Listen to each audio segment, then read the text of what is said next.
రైతు సోదరులందరికీ నమస్కారం. మీరు చూస్తుంది రైతన్నకు సమాచారం ఛానల్. నా పేరు వాసు. సో మన తెలుగు రాష్ట్రాల్లో చూసుకుంటే పత్తి దాదాపుగా ఒక 70-80 రోజులు దాటిపోయి ఒక 90 రోజుల వరకు కూడా మంచి దశకు వచ్చినాయి. ఇప్పుడున్న వాతావరణ పరిస్థితులకి, అధిక వర్షాలకి, తర్వాత ఇప్పుడు ఎక్కువగా మంచు కూడా పడతా ఉంది ఉదయం సమయంలో. సో దీనికి గోడ అనేది ఎక్కువ రాలిపోవడం జరుగుతూ ఉంది. దాంతోపాటుగా దోమ అటాక్ వచ్చి ఇట్లా ఆకు అనేది ముడతైపోతా ఉంది. సో దోమ ప్రాబ్లం ఎక్కువగా ముడత వస్తూ ఉంది. సో దీనికి మనము బెస్ట్ కాంబినేషన్ చెప్పాలంటే ఆల్రెడీ చాలా మంది రైతులు జూపిటర్ స్ప్రే చేశారు. తర్వాత నెక్స్ట్ ఏం చేసుకోవాలని చెప్పి అడుగుతా ఉన్నారు. సో దానికోసం నేను చెప్పే మంది ఏంటంటే కీఫను. సో కీఫన్లో టెక్నికల్ మనకి 12 నాపరైడ్ టెక్నికల్ ఉంటుంది. సో దీన్ని ఎకరానికి ఒక 250 ml, దానికి తోడుగా వసుధ చాలా మంది రైతులు కొట్టి రిజల్ట్ పొందిన రైతులు చాలా మంది ఉన్నారు. వసుధాని ఎకరానికి 1 లీటర్ చొప్పున ఈ 2 కాంబినేషన్ లో మనం కొట్టుకున్నట్టయితే తెల్లదోమ కంట్రోల్ అవుద్ది, పచ్చదోమ కంట్రోల్ అవుద్ది. దాంతో పాటుగా మనకి పూత అధికంగా వస్తుంది.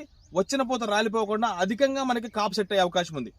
సో ఈ కాంబినేషన్ ప్రతి రైతులు స్ప్రే చేసుకొని మంచి దిగుబడులు పొందాలని కోరుకుంటూ ధన్యవాదాలు.